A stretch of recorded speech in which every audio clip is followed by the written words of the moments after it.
নমস্কাৰ, আপোনালোক সকলোকে ডাটা নিউজলৈ স্বাগতম জনাইছোঁ। আজিৰ দিনটোৰ গুৰুত্বপূৰ্ণ বাতৰিবোৰ লৈ আহিছোঁ। অসমৰ লগতে ভাৰতৰ বিভিন্ন প্ৰান্তৰ পৰা এনেধৰণৰ খবৰবোৰ চাবৰ কাৰণে আমাৰ চেনেলটো ছাবস্ক্ৰাইব কৰি এটা লাইক কৰি দিব। সৰ্বভাৰতীয় অংগনবাড়ী শ্ৰমিক ফেডাৰেশ্যনৰ ৰাষ্ট্ৰীয় সম্পাদক মাধুৰী ক্ষীৰসাগৰে কয় যে যদি চৰকাৰে তেওঁলোকক বৃদ্ধি আৰু সন্মান দৰমহা নিদিয়ে, তেন্তে আমি শেহতীয়াকৈ বিহাৰত যি দেখিছোঁ সেইখিনি আমি অধিক দেখিবলৈ পাম, যিয়ে শিশু আৰু মাতৃসকলক প্ৰত্যক্ষভাৱে প্ৰভাৱিত কৰিছিল।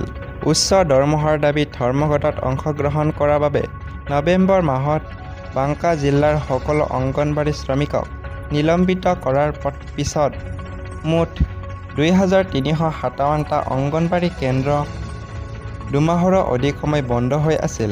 পিছত তেওঁলোকৰ সেয়া পুনৰ ঘূৰাই অনা হয় আৰু মুখ্যমন্ত্ৰীয়ে সন্মানীয় ধন বৃদ্ধি কৰাৰ আশ্বাস দিয়ে। এই সকলোবোৰৰ বাবে দাসক প্ৰতিমাহে সামান্য ৬,৫০০ টকা দিয়া হয়।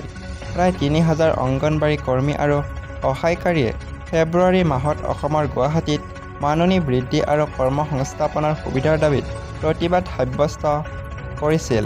ইয়াৰ উপৰিও উত্তৰাখণ্ডৰ প্ৰায় ৩৫,০০০ অংগনবাড়ী শ্ৰমিকে স্থায়ী ৰাজ্য চৰকাৰৰ কৰ্মচাৰীৰ মৰ্যাদাৰ দাবীক ঠেলি দিবলৈ কাম বৰ্জন কৰে।